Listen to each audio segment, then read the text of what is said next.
કપિલ ભગવાનની કથા ખૂબ સુંદર. એક દીકરો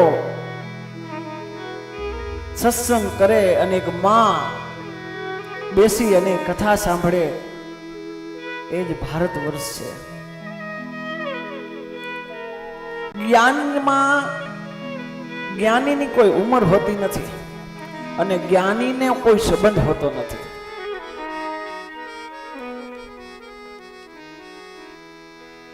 આપણામાં ને દેવહૂતિમાં આટલો જ ફેર છે.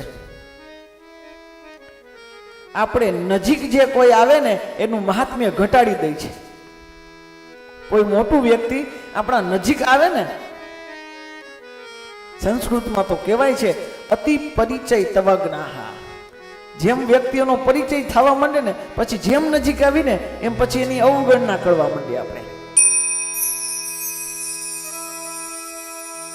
બહુ મોટા વ્યક્તિ નજીક જાય અને પછી કોઈક પૂછે તો કે હા હવે જોયા.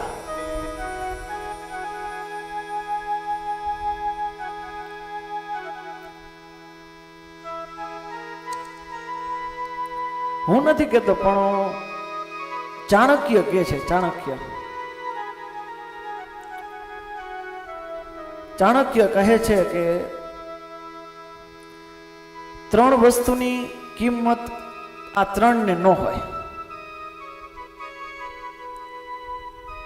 ગમે તેવા સામર્થ્ય હોય ને પણ આ 3 ની પાસે કિંમત ન થાય.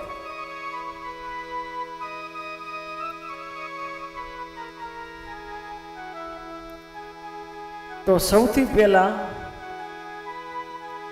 પિતરાઈને કિંમત ન હોય. બધાય આખા ગામ ફૂલના હાર પહેરાવે પણ અંદરના ભાઈ જ વિરોધ કરતા હોય. પિતરાઈને કિંમત ન હોય, ભાઈઓને વિરોધ કોઈ દી કિંમત ન થાય. હું નથી કહેતો, ચાણક્ય કહે છે. એક પિતરાઈને કિંમત ન હોય. બીજા પાડોશીને કિંમત ન હોય. તમે ગમે તેટલા આગળ વધો ને પણ પાડોશીને કિંમત ન હોય. પાડોશી એમ કહે એ તો તમે બધા એમ કહો છો ને કે આગળ છે. અમને પૂછો, અમારી સામે રોજ બ્રશ કરતા હોય.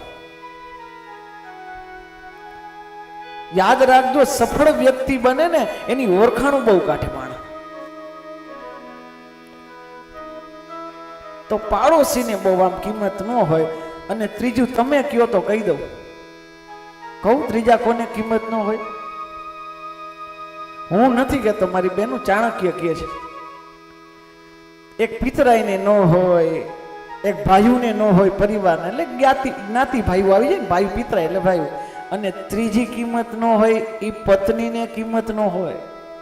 પત્નીને આમ સામર્થ્યની કિંમત ન હોય. આખું ગામ પૂછતું હોય પણ ઘરે જાય એટલે.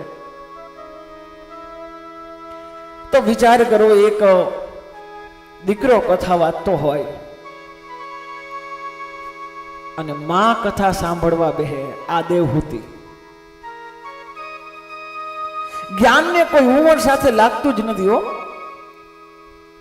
જ્ઞાનીની કોઈ ઉંમર હોતી નથી.